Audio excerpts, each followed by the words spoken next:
Ladies and gentlemen, welcome back to the channel. You already know what to do. Thanks for tuning in. Like I used to make my homeless videos on this channel. That's what really sparked it. Thanks for tuning in. We're gonna take a deep dive into that, to where people usually are homeless underneath, freeway overpasses, but we're looking more like towards international airports. And as we all know, international airports offer a lot of luxury accommodations. The seating, charge your phone, private rooms, etc. But let's tune in to what's going on with China and their airports. Daxing Airport, built at a cost of 80 billion yuan, has turned into an unexpected free hotel just 5 years after opening. Every evening, crowds of people arrive.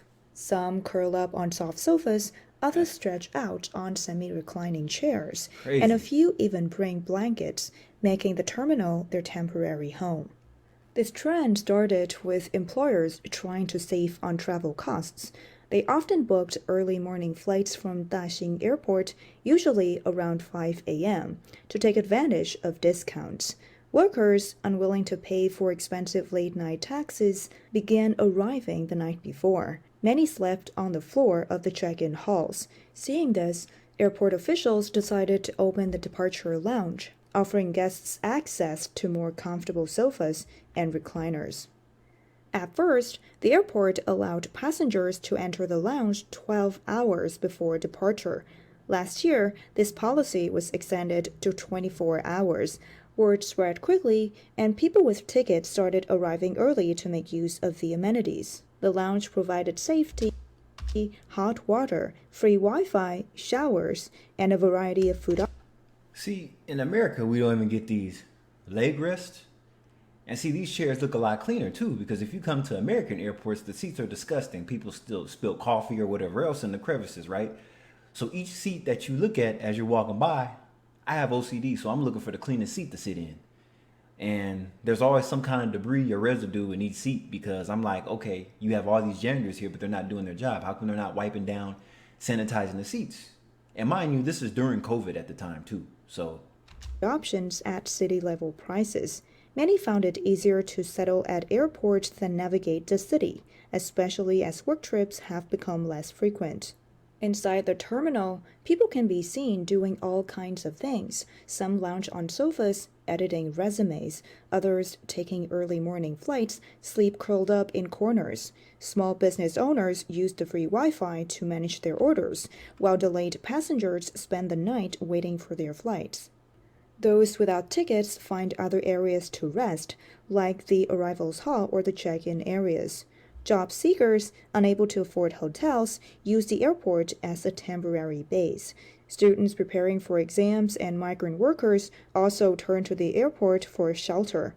Mr. Gu, who has lived in Beijing for 3 years, said he often spends weekends there, noting that no one looks at him strangely and that the airport offers a peaceful space to watch planes and unwind. Airport staff recognize these regular visitors, but generally look the other way as long as they don't cause trouble. Today, it's common to see people sleeping throughout the airport, whether in lounges or public areas. The luxury airport, built for 80 billion yuan, has effectively become a dormitory for workers. 5 years ago, Beijing was booming with young talent rushing to the city for opportunities. and see, that's another thing. Have you noticed that in a lot of these malls, they have like a mini mall inside? So, it's a good way to kill time. I mean, of course, the stuff is going to be overpriced because everybody's on the go. And when you're on the go, you're going to spend more money because you're going to spend it for convenience. So, Now, this dark transformation paints a very different picture. Frequent overnight guests have come up with clever ways to make their stays more comfortable. The sofas near gates B20 and B36 and I must say, not everybody smells good. So, if you're in a situation, it just looked funkified to me. So, it's kind of like when you go into a small shithole club. All you smell is alcohol and body odor. But in this situation, you're going to be smelling some feet too.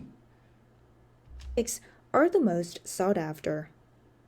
Observation chairs at C40 and C55 offer a perfect view of the sunrise. The maze in the children's play area has become a popular resting spot.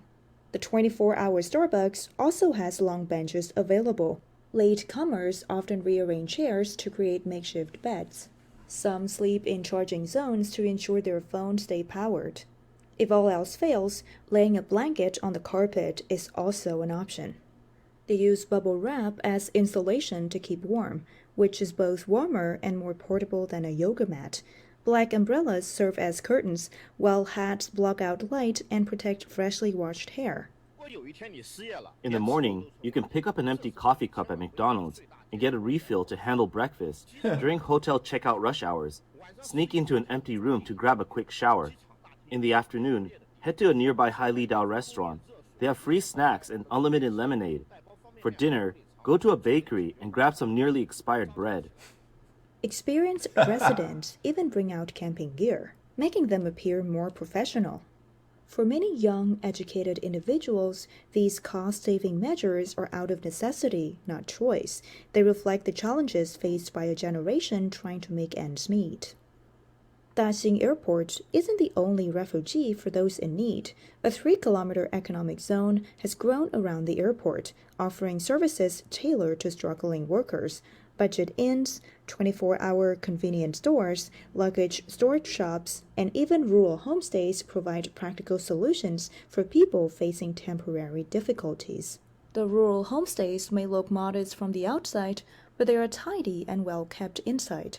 The owners understand their guests' challenges and keep prices low, just 200 yuan a day, including meals, lodging, and free laundry. What stands out most is that these owners don't ask about their guests' backgrounds or require ID. For visitors, these homestays are places where they can rest without judgment. Look how nice these facilities are, though. Or should I say units? Luxury bedding, luxury everything. This is nice. This was in America, it'd be tore up already. But see, over there, they're keeping everything pretty tidy, which is nice. I mean, that's good that they're not being a-holes and just kicking them out and like, look, you can't be here. You ruining our reputation. So, I mean, at least this is offered to employees. Save money, save on travel. As long as they stay quietly, the owners do their best to help, offering advice on where to find cheap meals, discounted bread, or nearby construction jobs. Some ride-hailing drivers and delivery workers park overnight in airport parking lots. One parking lot owner even set up basic washrooms, added Wi-Fi and charging outlets, and charges just 10 yuan a day. For these workers, constantly on the move, such places feel like a temporary home. Carpooling groups have also emerged around the airport. Drivers in these groups offer shared rides to popular destinations, reducing travel costs. Conversations in group chats often sound like this. Anyone heading to the World Trade Center? Let's split the fare. Going to Wangjing? I can take one more. These groups help passengers save money, often cutting fares from over 200 yuan to just 40 or 50 yuan. Over time, the groups have built strong networks of mutual support where helping each other has become the norm. Unused office buildings near the airport have been converted into low-cost co-working spaces. For just 50 yuan a day, people can rent desks with mailing addresses, giving the appearance of a professional office. These spaces attract freelancers, programmers, and entrepreneurs running small e-commerce businesses. So basically, a lot of these people that are doing this are pretty much tech workers. We all love our infamous tech workers, right? At least here on the West Coast we do, but over there it's even more of it because China has a large tech sector too, as well as America, right? But in San Francisco, they did something similar too. They have these pods, just like in Japan, to where you could just stay in the pod temporarily. You know, it's kind of nice that they're making accommodations for these people because, you know, cost of living is crazy. So while everyone focuses on their own work, collaboration often happens. Experienced workers help edit resumes, those with cooking skills work in exchange for meals, and savvy members share discounts and deals in group chats. The sense of mutual aid has become essential for many. One copywriter described it well. It's not fancy, but spending 50 yuan here beats paying thousands for a corporate workspace, and meeting people in similar situations makes me feel less alone. Over 1,000 kilometers away, Shanghai's Pudong Airport tells a similar story. A local TikToker documented the experience of spending the night there, highlighting the bustling after-hours scene. At Terminal 1, the arrivals hall was filled with people sleeping. The TikToker noted, "It seems I'm not the only one with this idea." On the departure floor, the midnight Starbucks was packed. Some worked on laptops while others napped in chairs. The TikToker remarked, "Has spending the night at airports become normal?" They spotted a man who didn't seem to be traveling, likely there for the air conditioning. He was still sleeping soundly at 4 a.m., undisturbed by the noise. What surprised the TikToker even more was that when he returned to the arrivals level, he saw people bringing blankets to sleep, clearly treating the airport as their home rather than a place to take flights. In the morning, following an online guide, the TikToker used a discarded cup to get a refill at McDonald's. To his surprise, the staff provided a new cup, complete with milk and sugar. This guide actually works. It's embarrassing, sure, but it's useful. These scenes are not unique to Daxing or Pudong airports. Across China, major city airports like Guangzhou Baiyun or Chengdu Shuangliu are quietly becoming sleeper towns for workers. Rows of long benches and sofas are filled with people spending the night. This reflects the tough survival challenges faced by educated workers in China today. One person online shared the story of a childhood friend who once worked as a programmer at a major Beijing tech company. He was highly valued in his field. In 2023, however, he was laid off with a simple optimization notice. He returned to his hometown in Wenzhou, but quickly realized the situation was grim. Local IT jobs offered salaries that were only a third of Beijing's, and opportunities were scarce. Determined to find work, he returned to Beijing. In the past, headhunters reached out to him with job offers. Now he struggled to find even one headhunter, and some were looking for jobs themselves. And see, this looks like a job fair. And like I said in the past, usually you leave empty-handed at these job fairs. A lot of times you don't even get a job going to the job fairs. It just feels like a tease, right? But then I haven't met not one person that actually got a job from a job fair. And mind you, this was back in 2007, 2008 when everything was messed up. I don't know about now, but I don't even hear about job fairs anymore. So these are ghost jobs anyway, right? Over 3 months, he sent out hundreds of resumes and went to dozens of interviews, but the salaries offered were too low to cover his living expenses. This isn't unusual in the tech industry. IBM's Beijing R&D Center recently laid off over 1,000 employees. Meituan, Alibaba, and Tencent have also been optimizing their workforce. Most of those affected have at least a bachelor's degree, with many holding master's or PhD qualifications. New graduates are also feeling the pinch. A woman with a master's degree from Shenyang shared in a video that her tuition cost over 10,000 yuan a year, yet she received job offers with a starting salary of just 2,500 yuan per month. "I'll admit, back in school, I was only focused on studying and trying to win scholarships to ease the burden on my family." And see, when you're highly educated, our early education, they pretty much taught us how to be a good employee for these firms and companies and organizations. But at the end of the day, they don't tell you what you get out of it at the end. You build somebody else's dream. Like if all you know is to go to school, go to work, and come home, and you're not building nothing for yourself, it's pretty much all a waste. They don't teach us how to invest in these type of environments. They just teach you how to get a job and to professionally kiss ass. Maybe I was naive. I didn't start a side hustle and didn't gain any work experience.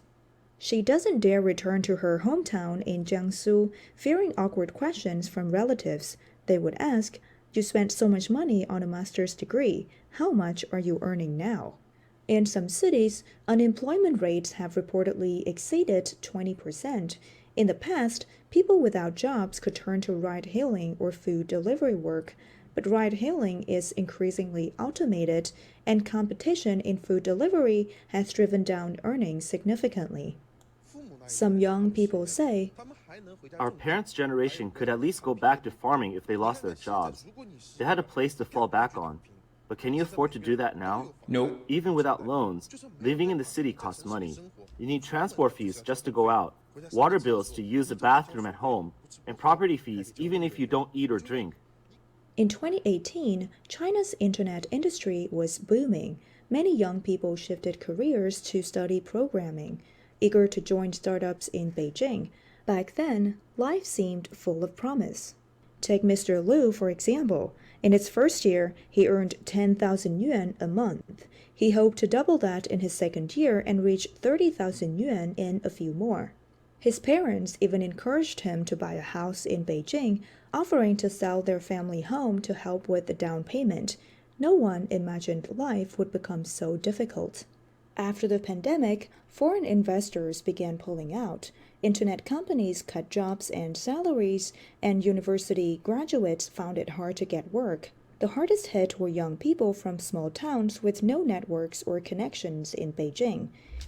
Yeah, because see, the problem is, even though you have the World Wide Web, even in towns with just a few hundred people, there's still not a lot of opportunities because you still need these big companies by you to get somewhere. Like you need to be in a large city to have more resources versus living in some small farm town to where your parents and other generations of your family just focus on farming and manufacturing. But in this generation, most young people are getting educated so then they don't have to do those jobs. But the jobs that they're going for now don't really promise a life either. So it's like, damned if you do or damned if you don't. These individuals grew up believing education changes destiny. While this might have been true in the 1980s, today it takes more than education to succeed. These young people face disadvantages in the workplace. They're unfamiliar with the unwritten rules of corporations and government offices. Children of officials grow up exposed to these systems and learn how to navigate them. For kids from small towns, these concepts are foreign. A master's graduate in computer science from Central University of Finance and Economics, originally from a small town in Shanxi, shared her experience. My job expectations are pretty low. No more than 2 days of overtime a week. No more than 4 hours of subway commuting daily, weekends off, basic benefits, and a salary of 10,000 yuan. Out of those 5 things, I'd settle for 3. Even with these modest demands, I've had 3 jobs over the past 2 years, none of which lasted long. It's either the company cut staff because of poor performance, or they simply can't pay wages. I'm still struggling to survive in Beijing. I spend 4 hours on the subway every day. 4 hours? Who spends 4 hours on the subway? I'm sorry, that was kind of cringe. Sorry for my interruptions, but damn, 4 hours? I can see 4 hours in freeway traffic. Well, I'm pretty sure that's 2 hours each way, not all together once, because that'll equal to 8 if it was both ways, right? But, wow. The things that people put up with to get by. You just never know. The next person's situation is always going to be worse than yours, if it's not better.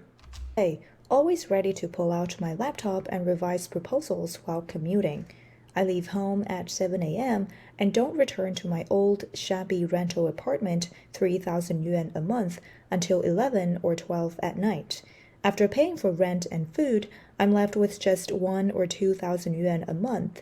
Even so, I kept working, but less than a year later, the company couldn't pay my salary. What? I had to quit, and I'm still fighting for back wages through arbitration. Today, I came across some numbers. In 2025, there will be 12.2 million college graduates, up from less than 8 million 5 years ago. This year's employment rate for bachelor's, master's, and doctoral graduates is only 33%, and for vocational college graduates, it's even worse. It's only going to get harder year by year. When companies begin layoffs, the first to go are often young people without connections or influential backgrounds. Graduate students struggling to find jobs are also among them. And see, my dad always told me two industries that'll never go anywhere: healthcare and transportation. Even if you have to work at the shipping dock, a longshoreman, that's a good job if you can get in, because what you need is a union job. I mean, it doesn't 100% protect you, but you still have some leeway in case they terminate your position. They usually give you the option to find another job within the union, and that's pretty much your cushion right there. In the end, many have no choice but to pack their bags and return to their hometowns. For some, Daxing Airport becomes their final stop in Beijing. So why has it come to this? The main problem boils down to money. Back in 2018, when China's internet industry was thriving, over 50,000 startups were founded each year. Venture capital flowed in, funding companies that bought office buildings in Beijing's Fourth Ring and offered sky-high salaries. China was the second largest destination for venture capital after the US. Many startups hoped for investments from top firms like Sequoia Capital. Their goal was to grow rapidly, list on US stock markets, and turn a profit. Giants like Alibaba and Tencent followed this model. Then, the Biden administration restricted Chinese companies from listing in the US. Even fully compliant companies, untouched by sanctions, couldn't access US capital markets. Without the ability to go public, venture capital firms couldn't exit their investments. This brought funding for Chinese startups to a standstill. By 2023, the number of new startups had dropped to just 1,200, a fraction of the 50,000 seen 5 years earlier. Domestic funds are available, but most come from government sources. These funds often require startups to relocate to specific sites and promise guaranteed returns, which is unrealistic for venture capital. When funds rejected unviable projects, they struggled to secure backing. Meanwhile, state-owned enterprises lacked the expertise to invest wisely. This left promising projects without funding and poorly planned projects with money they couldn't use effectively. Without investments, no new companies can emerge. Without new companies, there are no new jobs. Existing companies, meanwhile, continue cutting staff. In 2018, with over 50,000 startups, even hiring 5 to 10 employees per company created hundreds of thousands of jobs. And check this out. It's expensive to hire new people too. So, especially if the position is a benefited job position. Let's say they give you medical coverage, 401k and all that costs the company a lot of money. Because the goal is to hire people and not give them those benefits because it's so expensive. I mean, think if you didn't have medical benefits and something happened to you, you're paying out the ass for that. When that hospital bill comes, yeah, it's gonna put you in debt. You're gonna be in a pitfall for sure. So if you're fortunate enough to have a job that has great medical benefits, then salute to you. And that's why you see all these people sleeping around in the airports and everything, because they're trying to save money. In some kind of event, if that happens and they do get sick, they didn't spend all their money on, pretty much traveling and lodging.